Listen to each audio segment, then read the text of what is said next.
Okay, are you ready for this? I'm actually going to begin talking immediately about what I'm going to talk about. And it's going to be done in a flash. I can guarantee that right now. Okay, so I'm not going to really look at the camera while I'm doing this. I'm going to look at my notes that I have right here because I have something very important to speak on.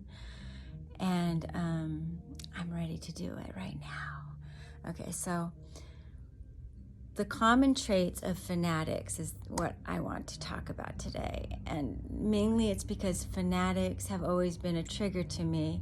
But then the bottom line is, in the goal of this reading right here is to explain how I have become a fanatic. And so bear with me, and if you want to stick around and listen, go for it. If you don't want to, that's fine as well. But I'm going to start. So the common traits to me for fanaticism is definitely, without question, it's about people wanting to save us all. And it seems to be that's the battle with everybody. People are always after each other about fanaticism because we are fanatics, because we are fanatically trying to save our souls. And so my question is, who here is at battle but the ego mind? The illusion that someone will save you, save us, is an illusion. And, let's really face the fact that you've tried, I've tried, and nothing has worked. If it did, you'd know it, and nothing more would need to be said. I wouldn't even be having to say this on this video. So what I want to say is, for 12 years, I was a fanatical vegan. And yes, I also would say I'm a chill vegan, because I am also a chill vegan, but I was also a very fanatical vegan at first, because I thought that veganism was going to save the world, save you, save me, save my kids, save the planet, save all animals, of course. And all I was really doing was putting blocks out to get away from, basically all of the things I was doing with veganism was blocking people, because I was basically showing terror, saying things, making people feel bad for eating animals, and doing all of those things. And I don't consider myself a vegan. I still eat high vegan, so high vegetable, high fruit, but I'm not a fanatic about it anymore. I do what I can now. And I did get ill, and that's another thing. There's, the thing about veganism or vegetarianism, you also need to look at the other side of it. Mark my word, you'll find out stuff.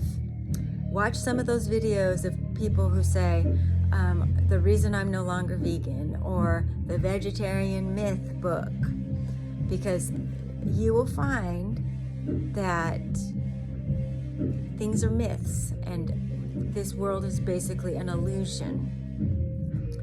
So I got into Christianity, and with that also I became a fanatic. I wanted to make sure that everybody's soul was saved, and if they didn't go to church or they didn't get baptized, I was freaking myself out. And then selling shitty smoothies was another one of the things that I would do, hoping that we can find a quick fix for people to get healthy, because I want people to be healthy. I want people to feel good about themselves. I want that more than anything. And of course, if I'm feeling good, and I know what to do, I'm going to go show you what to do. But the truth of the matter is, that's just ego. You can never show somebody else what to do. You can't save somebody else. They have to save themselves. You have to save yourself. There's no one that's coming to get you and save you. I mean, I know Mel Robbins always says that, and it's true. No one's coming, really. So, except for each other, as mirrors for each other, we might trigger each other and help each other learn where each other needs to look to heal. So the other part about this is with fanaticism, it's also a love fest. You got your community there, you got your brothers and sisters, you have all the people that think like you think with you. And that feels really good when that happens. But you know what? There's a dark side to it because you aren't growing in that situation, because you're around other people that are singing your praises or singing the praises of what you're singing the praises of. So, sometimes we have to get out and also learn the other side of things in some degrees. Well, all degrees, I would say. Don't shut yourself away from a learning opportunity. And so about love, we keep love from spreading around, saying who deserves it, and waiting to see if we are loved before we can love somebody, or before we can let the love guard down. And it's like, love is so guarded, it's as if you think it's going to run out, but it's not going to run out. This love, once you start giving the love, you start to really receive the love. And then you start to go, wait a minute, I am love. I am literally love. That's what I am. And God is love, and love is love. It's love, 100%. And it's, mark my word, the more you give, the more you get back in return. It's just that simple. It really is. That's as simple as it can get. And I want to say this also, because I feel like this is important. I swear this is like really from my heart right now. Maybe we are scared of losing ourselves into someone else because we love them so much. And that's true. I mean, I grieved my mother so deeply that I ended up in the hospital. And I lost other people during that time, and that grief I had for my mom was so big and giant that it was all I could grieve at the time. It's like me grieving her, then my cousin passed away 8 months later, so I never really got a chance to be like, I'm a blank slate and now I'm grieving Crystal, or I'm grieving the fact that my aunt moved to New Jersey, or my daughter moved out, or my other daughter moved out too in 2020, and it was a very lonely time for me and very frightening. I had to really understand who I was at that time, which is good. I mean, I look back at it and I was like, I grew from that whole thing, and it was really a really cool time. I have nostalgia about those times. I'm like, wow, that was so intense and incredible. And it's like, I used to always say when I was a teenager and before I met my husband, I would always say, never lose yourself in love. And now I think, why not lose myself in love? I've been trying to push it back, but guess what? It doesn't stop your grieving from happening. If you don't go full-fledged into love, you're still going to grieve that person. You loved them. You can't hide or deny the fact that you love someone or something. It's just, that's just the way it is. We are lovers as humans and as spirits. We are lovers. We come from love, and we're here to show that love as well. So once out of the misery, okay, this is what I'm going to talk about. Sorry, got sidetracked a little bit. So who wants misery would be my question to all of humanity, because all we do when we're in there is we search for a way to get out of there. But once you're out, you start to not feel in your element anymore. And you start to, not only are you not feeling in your element anymore, but I experienced this as my husband and I were healing our relationship. He's wonderful. He is really a wonderful person at this time. And I am also present in our relationship. It's like we're both present. We weren't present before, and I'll say both of us were not present. And now we are very present with each other, and it has opened up our relationship into a new realm, a new way of feeling with each other that I was not used to or ready for at first. And it's, and I'm just now getting used to that feeling. And what the feeling is it goes from kind of being ignored and pushed aside to all of a sudden you have, a real love that is deep and meaningful, and you start to be present within that love that you don't quite know how to receive. And then when you start to receive it, it becomes like, whoa, it feels so good to feel this love that I'm having right now. But if I wasn't healing, I wouldn't be able to feel it. So you gotta feel it to heal it. You gotta heal it to feel it. Did I say that right? I hope so. So about feeling things.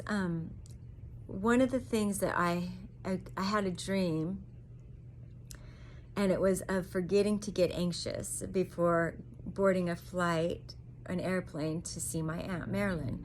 So I'm getting ready to go onto this plane in my dream, and I'm literally arguing with myself saying, hey, you forgot to get anxious about this. You forgot to worry.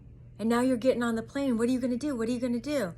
And that is that ego mind, that other voice that speaks to you and tells you to stay afraid, to stay fearful and all that other stuff. And, it's like you're not living if you're doing that. So, and the other thing I want to mention is without relationships, all relationships is what I'm talking about right now.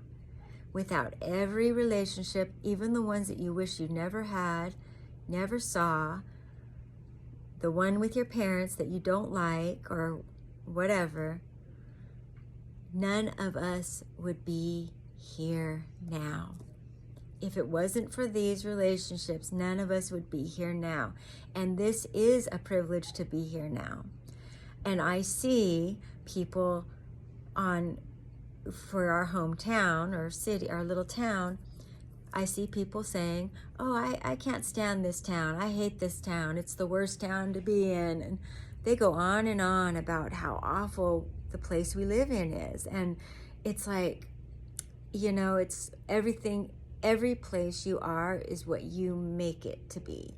You are the alchemist. You are the creator of your entire reality that you see around you. You can wake up in the morning and go, I don't really care about my life, and it looks ugly today, and I thought it was going to be this today, this.